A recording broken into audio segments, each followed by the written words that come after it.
कैसे हैं आप सब। मैं हूं रश्मि और आप सबका वेलकम है आपके अपने चैनल द फाइनेंस गुरु में, जहां पर हम फाइनेंस रिलेटेड टॉपिक्स को अंडरस्टैंड करते हैं बहुत ही इजी वे में। फ्रेंड्स, अगर आप लोग हमारे चैनल पर नए हैं तो please subscribe our channel so that you will be getting our latest video notification updates.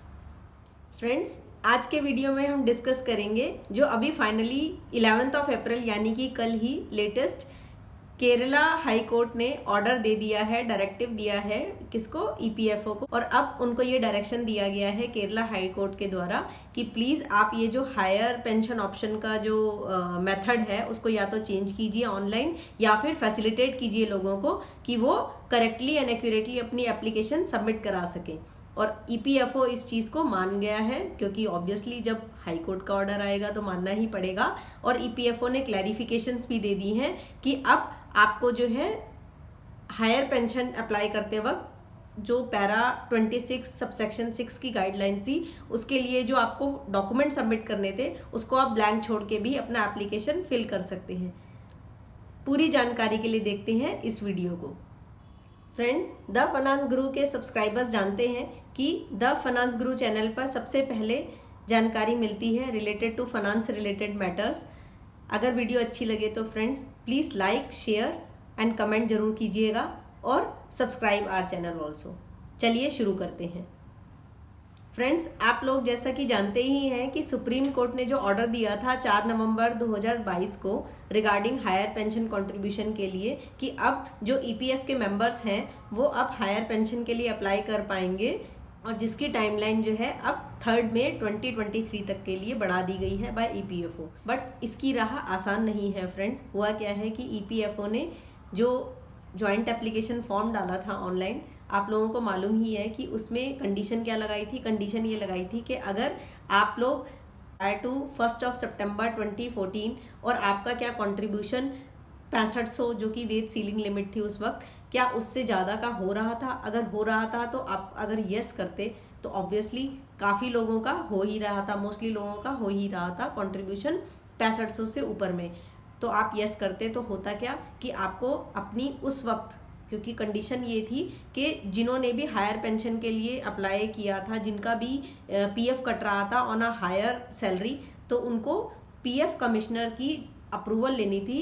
ये जॉइंट अप्रूवल होती, एम्प्लॉयर और एम्प्लॉय दोनों ही जा कर के लेते एक एप्लीकेशन फॉर्म में। और इस जॉइंट अप्रूवल को तो किसी ने फॉलो किया नहीं।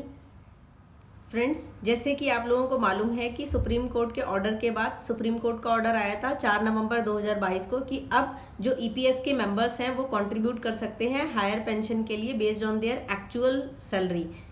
तो ये एक बहुत बड़ी खुशखबरी थी और लोग अप्लाई भी कर रहे थे। बट हो क्या रहा था कि जो ईपीएफओ ने टाइमलाइन दी है, एक तो वो 3 मई तक दी है 2023, बट उससे पहले ईपीएफओ ने ये भी डिक्लेयर किया था कि वो एक स्मूथ प्रोसेस लेकर के आएंगे और काफ़ी गाइडलाइंस भी निकालेंगे कि भाई आगे के लिए किस तरीके से अप्लाई हो सकता है और क्या क्या फॉर्म्स रहने वाले हैं, एट्सेट्रा एट्सेट्रा। बट जो अभी फ़िलहाल के लिए जो अभी हम अप्लाई कर रहे थे, तो हो क्या रहा था कि एक जगह पर ये पूछा गया था कि क्या आपकी जो ईपीएफ में कंट्रीब्यूशन है वो सीलिंग लिमिट जो कि 6500 या 5000 जो अकॉर्डिंग टू जो टाइमलाइन थी उस हिसाब से, क्या उससे भी एक्सीड कर रही थी। अगर कर रही थी तो उसमें था क्या, मांग क्या रहे थे, वो कह रहे थे कि जो एम्प्लॉयर और एम्प्लॉई हैं एक जॉइंट एप्लीकेशन के लिए अप्रूवल मांगेंगे पीएफ कमिश्नर से, जो कि किसी ने उस वक्त ये किया नहीं था काम। और ऑब्वियसली किसी ने किया नहीं था, लेकिन ईपीएफओ ने भी उस वक्त कभी मांगा नहीं था। और ठीक ठाक एम्प्लॉयज़ जो हैं और एम्प्लॉयर कंट्रीब्यूट कर रहे थे higher than the ceiling limit. अब तक चल ही रहा था इतने सालों से और ईपीएफओ को भी कोई ऐतराज़ नहीं था। जब ईपीएफओ को उस वक्त ऐतराज़ नहीं था तो अभी डालने का क्या मतलब है ये कंडीशन। तो इस चीज़ का काफ़ी लोगों ने विरोध किया कि भाई ऐसा क्यों हो रहा है, अब क्यों हमसे मांगा जा रहा है कि पीएफ का जाकर के पीएफ कमिश्नर का जाकर के जॉइंट एप्लीकेशन अप्रूवल लेकर के आइए, अब क्यों मांगा जा रहा है। तो और अगर हम यस कर रहे थे, क्योंकि ऑब्वियसली काफ़ी लोगों ने के केस में क्या हुआ होगा कि 6500 से ऊपर की सैलरी रही होगी और उन्होंने higher than the ceiling limit apply किया होगा, पीएफ के लिए कंट्रीब्यूट करते हुए चले आ रहे होंगे। अगर यस करेंगे तो होगा क्या, उनको पीएफ कमिश्नर का अप्रूवल फॉर्म लगाना पड़ता, और इस केस में उनका साथ हो सकता है कि एम्प्लॉयर नहीं देते, क्योंकि कोई भी एम्प्लॉयर इस चीज़ में विलिंग नहीं होंगे, ये नहीं चाहेंगे कि ऐसी कोई डिक्लेरेशन जाए जिसमें कि एम्प्लॉयर की तरफ से भी फॉल्ट निकल के आए कि भाई एम्प्लॉयर ने क्यों नहीं उस वक्त इन्फॉर्म किया और पीएफ कमिश्नर्स की अप्रूवल मांगी। तो इस चीज़ में अड़चन आ रही थी। और अगर हम नो के लिए अप्लाई करते तो ये चीज़ भी ठीक नहीं होती, क्योंकि point number 5 of the form में हमको ये बताना था कि भाई जो भी हम डिक्लेयर करते हुए आ रहे हैं इस फॉर्म के अंदर सारी चीज़ें ठीक हैं। बट ये तो मटेरियल मिस स्टेटमेंट हो गई कि जब मैं higher than the ceiling limit के लिए ऑलरेडी कंट्रीब्यूट करता हुआ आ रहा हूँ इतने सालों से, कैसे मैं फॉर्म में लिख दूँ ये इन्फॉर्मेशन कि नहीं मेरी तो up to wage ceiling limit तक ही कंट्रीब्यूट हुआ है। ये तो मटेरियल मिस स्टेटमेंट हो गया और ये गलत इन्फॉर्मेशन जा रही है, तो इसमें हम नो भी नहीं कर सकते थे। तो ये एक तरीके की प्रॉब्लम आ रही थी हम सबको जो भी हायर पेंशन के लिए अप्लाई करना चाह रहे थे। तो इसके अगेंस्ट रिट पिटीशन भी फाइल हुई थी और केरला हाई कोर्ट ने अब डायरेक्शन दी हैं ईपीएफओ को कि आप या तो ठीक ऑनलाइन एप्लीकेशन फॉर्म लेकर के आइए विद करेक्ट इंटेंशन, कि जिससे कि ज़्यादा से ज़्यादा लोग अप्लाई कर सके बिना किसी अड़चन के। और ईपीएफओ इस चीज़ के लिए मान भी गया और उन्होंने कल ही वेडनेसडे 11 अप्रैल को ये क्लैरिफिकेशन दे दी है कि अब आप ये इस फील्ड को ब्लैंक भी छोड़ सकते हैं, पीएफ कमिश्नर की जॉइंट अप्रूवल की कोई आवश्यकता नहीं है। ये एक बहुत बड़े रिलीफ की बात है हम सभी ईपीएफ मेंबर्स के लिए। एक इम्पॉर्टेंट पॉइंट मैं और बताना चाहूँगी फ्रेंड्स यहाँ पर कि जब सुप्रीम कोर्ट ने ऑर्डर दिया था तो पैरा 26(6) जो सब क्लॉज 6 है उसका कहीं भी रेफरेंस नहीं था। तो ये पैरा 26(6) क्या कहता था, ये ईपीएफ स्कीम का पैरा था जिसमें कहा जाता था कि अगर आप higher than the wage ceiling limit के लिए एम्प्लॉई और एम्प्लॉयर कंट्रीब्यूट करते हुए चल रहे हैं ईपीएफ में, तो उनको जॉइंट एप्लीकेशन के लिए अप्रूवल लेना था पीएफ कमिश्नर का। बट ऐसा कोई पैरा जो 26 सब क्लॉज 6 का रेफरेंस तो सुप्रीम कोर्ट ने अपने ऑर्डर में दिया भी नहीं था। और ईपीएफओ जब पास्ट में जब एम्प्लॉयर और एम्प्लॉई ये कंट्रीब्यूट करते हुए चल रहे थे तो ईपीएफओ ने क्यों नहीं अपोज किया, करते ना, मांगते, क्यों नहीं मांगा कि पीएफ कमिश्नर का अप्रूवल लेकर के आइए। अब क्यों मांग रहे हैं जब हम हायर पेंशन के लिए एक्चुअली में अप्लाई कर रहे हैं after the order of supreme court. Also एक बात मैं और यहाँ पर याद दिलाना चाहूँगी कि जनवरी 2019 में ईपीएफओ ने खुद ही क्लैरिफाई करके कह दिया था कि इवन दो अगर एम्प्लॉयर और एम्प्लॉय हायर कंट्रीब्यूशन के लिए ऑप्ट कर रहे हैं higher than the wage ceiling limit, तो वो मान लिया जाएगा even without PF commissioner. Para अगर 26(6) की गाइडलाइंस एडहेयर नहीं की तो भी ये मान लिया जाएगा कि वो दोनों ने अप्लाई किया है हायर पेंशन के लिए। तो जब उस वक्त क्लैरिफिकेशन दे दी थी ईपीएफओ ने, तो अब क्या इंटेंशन थी कि जब मांगा जा रहा था फॉर्म में कि आप ये जॉइंट एप्लीकेशन का फॉर्म लेके आइए, पैरा 26(6) की एडहेरेंस कीजिए, तो ये सब बेतुकी बातें थी। ये तो बिल्कुल विड्रॉ होना ही था, जो कि अब केरला हाई कोर्ट ने ये क्लैरिफिकेशन दे दी है और ईपीएफओ ने ये मान लिया है और अब बोल दिया है कि आप जब ये एप्लीकेशन फॉर्म भरेंगे तो आप इस फील्ड को ब्लैंक करके आगे बढ़ सकते हैं।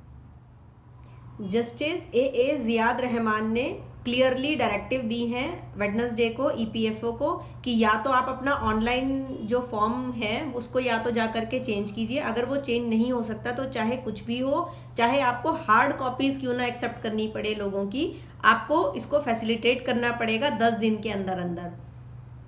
तो ईपीएफओ ने अब क्लैरिफाई कर दिया है कि आप उसको ब्लैंक छोड़ करके भी ऑनलाइन अप्लाई कर सकते हैं। आपको कोई भी पीएफ कमिश्नर की अप्रूवल जॉइंटली पहले अगर आपने नहीं भी ली तो भी चल जाएगा, आप हायर पेंशन के लिए तब भी अप्लाई कर सकते हैं। Also justice A Ziyad Rahman ने एक और कंटेंशन ईपीएफओ की डिसमिस कर दी। वो क्या थी, उन्होंने बताया कि कुछ एग्जेम्प्ट ऑर्गेनाइजेशंस भी हैं, उनके एम्प्लॉयज़ भी हैं जो कि हायर पेंशन के लिए ऑप्ट करना चाह रहे हैं, उनको कायदे से हायर पेंशन के लिए अप्लाई नहीं करना चाहिए। तो उन्होंने जस्टिस ने क्या किया, उनकी कंटेंशन को डिसमिस कर दिया, ये कहते हुए कि जो एग्जेम्प्टेड ऑर्गेनाइजेशंस के एम्प्लॉयज़ हैं उनको भी पूरा हक है। सुप्रीम कोर्ट के ऑर्डर में ऐसा कहीं नहीं लिखा कि एग्जेम्प्टेड ऑर्गेनाइजेशंस के एम्प्लॉय हायर पेंशन के लिए अप्लाई नहीं कर सकते। फ्रेंड्स, अब आप पूछेंगे कि एग्जेम्प्टेड ऑर्गेनाइजेशंस कौन कौन सी हैं। जैसे कि एग्जेम्प्टेड ऑर्गेनाइजेशंस इंडिया में हैं, जैसे विप्रो हो गए, TCS हो गए, इन्फोसिस हैं, या फिर SBI बैंक हैं। ये सब के बड़ी बड़ी ऑर्गेनाइजेशंस के होता क्या है, इनके अपने ट्रस्ट होते हैं और ये एम्प्लॉयज़ का जो कंट्रीब्यूशन है वो अपने तरीके से इन ट्रस्ट के द्वारा इन्वेस्ट करवाते हैं, तो इनको एग्जेम्प्टेड ऑर्गेनाइजेशन बोला जाता है। बट अभी आगे की राह आसान नहीं है फ्रेंड्स, क्योंकि अभी तो क्लैरिफिकेशन आनी बाकी है कि मेथड ऑफ कंप्यूटेशन क्या रहने वाला है, पेंशन अमाउंट कैसे कैलकुलेट रहने वाली है, या फिर मोड ऑफ डिपॉजिशन कैसे रहेगा। ये सब रूल्स एंड रेगुलेशंस EPFO की तरफ से आने बाकी हैं। फ्रेंड्स, आपको मालूम होना चाहिए द फाइनेंस गुरु में हमने सबसे पहले लेकर के आए थे आपके लिए, जब CBT की मीटिंग हो रही थी, बोर्ड मीटिंग, तो हमने डे 1 में ही डिक्लेयर कर दिया था कि क्या क्या चीज़ें डिस्कस हो रही हैं वहाँ पर और कितना परसेंटेज हमारा इंटरेस्ट का बढ़ने वाला है। हमने ये भी आपको एडवांस में बता दिया था। फ्रेंड्स, ये जानकारी जानने के लिए कि हमें हायर पेंशन के लिए ऑप्ट करना चाहिए या नहीं, आप हमारा वीडियो देख सकते हैं, जिसके लिंक मैंने डिस्क्रिप्शन बॉक्स में डाल दिए हैं आपकी रेफरेंस के लिए। Hope friends you like today's video.